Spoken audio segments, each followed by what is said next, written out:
I never thought love could destroy me. Back then, I believed Lisa was my future.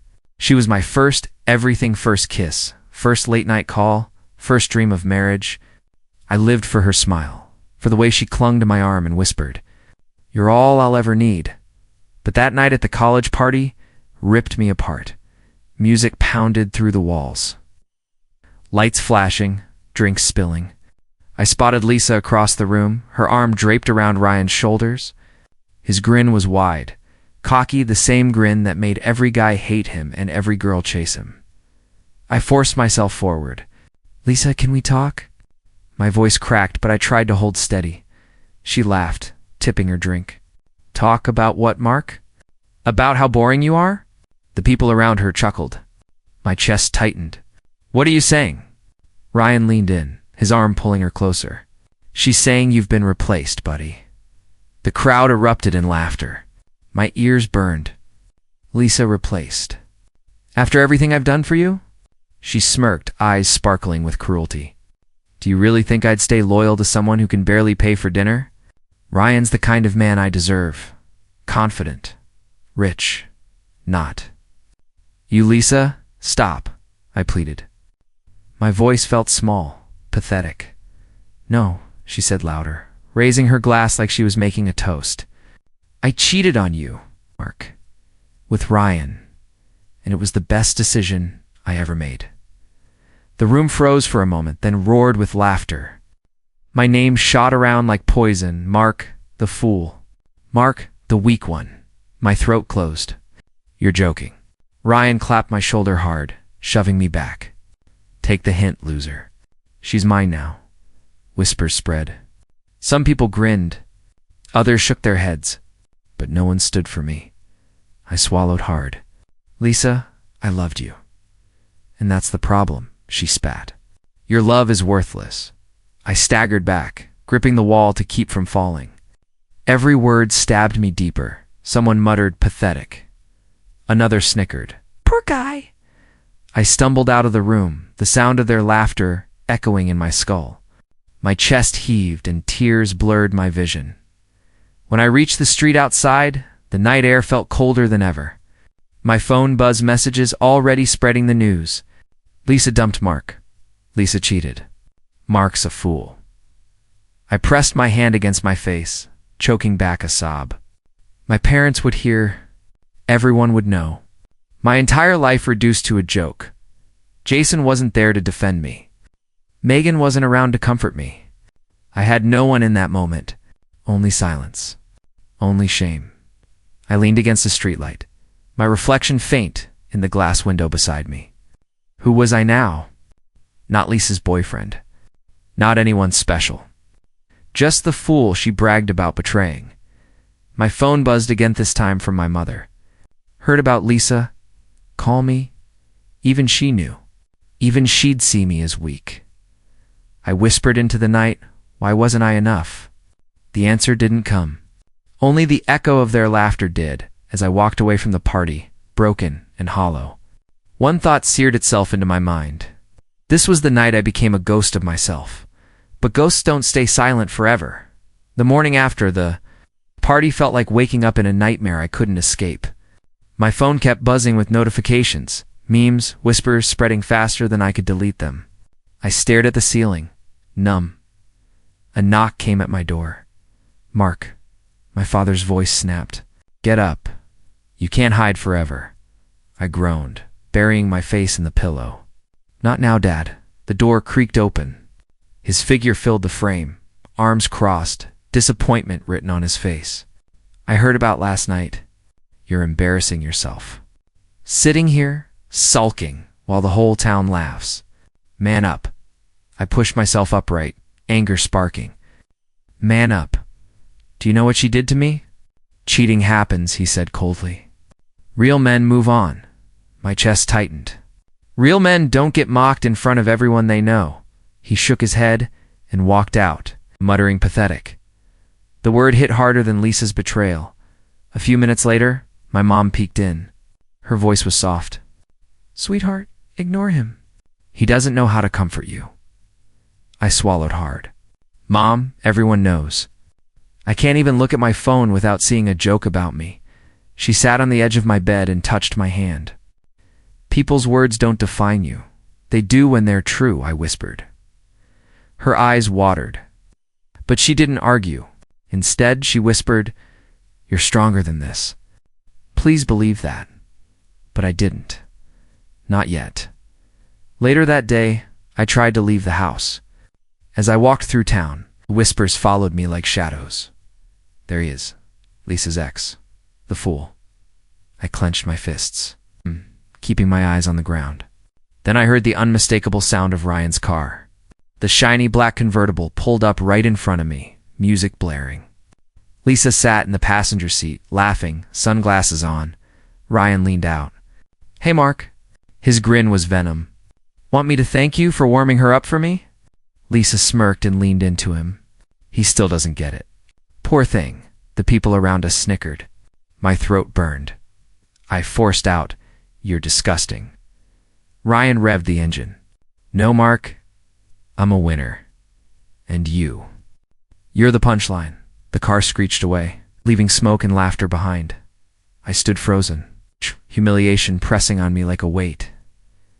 That night, I stayed locked in my room. Empty bottles piled up as I drowned my anger in cheap liquor. The door burst open. Jason stormed in, his eyes blazing. "Mark, what the hell are you doing?" I slurred, drinking. "What does it look like?" "It looks like you're letting them win," he shot back. I laughed bitterly. "They already won. Lisa's with Ryan. I'm the joke of the town. End of story." Jason grabbed the bottle from my hand and slammed it on the table. "No, that's not the end of your story. Unless you let it be." My chest ached. "What am I supposed to do, huh? Pretend it doesn't hurt? Pretend my life isn't over?" He leaned in, his voice firm. "Your life isn't over. You either stay their joke, or you fight back. That's the choice." I shook my head, tears spilling down my face. "Fight back. I don't even know how." Jason's tone softened. "Then learn. Start with one step. Anything, but stop rotting in this room." His words cut through the fog. For the first time since the party, I felt a flicker of something anger. "Yes, but also defiance," I whispered. "I don't want to be their fool anymore." Jason nodded. "Good, then prove it. To yourself." I sat there in silence, his words ringing in my ears. The next morning, Megan knocked on my door. My little sister's voice was gentle. "Mark, can I come in?" "Yeah," I muttered. She stepped in, her eyes full of worry. "I saw what people posted." "I'm sorry," I sighed. "Don't be. I guess I earned it." "No," she said firmly. "You didn't. Lisa doesn't deserve you." Her certainty made my throat tighten. "You're just saying that because you're my sister." She shook her head. "I'm saying it because it's true." I smiled weakly, ruffling her hair. "Thanks, kiddo." For a moment, the shame lifted. That night, I sat alone. Jason's words echoing, "You either stay their joke, or you fight back." I clenched my fists. I wasn't ready yet, but I knew one thing: this couldn't be the end of me. Not like this. I woke up the next morning with my phone buzzing nonstop. The group chat I used to be part of was filled with jokes about me. "Damn, Alex really lost to a banker, huh?" One read, "Imagine getting dumped and replaced in the same week." I felt my stomach twist. I met my best friend, Ryan, at the diner that night. He slapped the table. "Man, why do you care what they say?" "She doesn't deserve your tears," I whispered. "But she was my world, Ryan. She didn't just cheat. She bragged about how I'd never be enough." Those words, they're killing me. Ryan leaned in, voice steady. "Then prove her wrong. Don't let her words define you. Use them." That night, I stared at the ceiling and realized I was done being their joke. I threw myself into work. Long hours at the tech startup weren't enough. I started coding my own app on the side. Every time exhaustion hit me, her voice echoed in my head. "He's nothing." 3 months later, my app caught attention. Investors wanted to talk.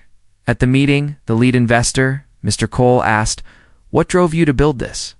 I smirked. Pain, betrayal, and the need to prove I'm not what people said I was. He nodded slowly. That fire. Fire builds companies. Walking out, I clenched my fists. This was my shot. For the first time since she left, I felt alive again. Ryan sent me a screenshot late at night. Bro, check this guess who's crying on Instagram Live. I opened it. It was Claire, drunk and ranting. He promised me everything, but he's broke now. I left Alex for this. The comments flooded in. Karma's real? I couldn't lie. Laughed. Still, my chest ached. Ryan called me. This is it, man. Don't you feel justice? I sighed. A little. But revenge isn't just watching her fall. It's me rising higher than she ever imagined. I turned back to my laptop. My app's launch was days away. And this time, the world would finally hear my name. Launch day. My app spread like wildfire. Within a month, we hit 500,000 downloads. Headlines read, "Young developer shakes the industry." One night, I walked past a bar downtown. Through the window, I saw Claire sitting alone, mascara smudged, scrolling her phone. Our eyes met for a second. She froze. I walked in, Alex. She whispered, voice cracking. Yeah. Still nothing, right? I said, keeping my tone sharp. Her lips trembled. I made a mistake. I leaned closer. No, Claire. You made a choice. And now you get to watch me from afar. That's your karma. I left her there, her tears staining the glass. Chapter 7. Her regret. 1,200 words. Months passed. My company grew. I hired a team, and suddenly, I was someone people couldn't ignore. But Claire kept popping up. Fake accounts messaging me. Friends saying she asked about me. One night, she showed up at my office. Please, Alex, can we talk? I sighed. Why now? She reached for my hand. Because I see you. I see what you became. And I hate myself for walking away. I pulled back. No, you don't miss me. You miss the man you thought I'd never become. That's not love, it's regret. She broke down in front of me. For once, I felt nothing. The final nail came when I stood on stage at a tech conference. Reporters, investors, cameras all watching me. I took a deep breath. People will doubt you, betray you, break you. But sometimes, that's the fire you need. Applause thundered. Afterward, Ryan grinned. You did it, bro. She's probably watching this on her cracked phone screen. I laughed. Good. Let her watch. Let her cry. Because this is my life now and she's just a shadow in it. Walking off stage, I felt lighter than ever. I wasn't living to prove her wrong anymore. I was living for me.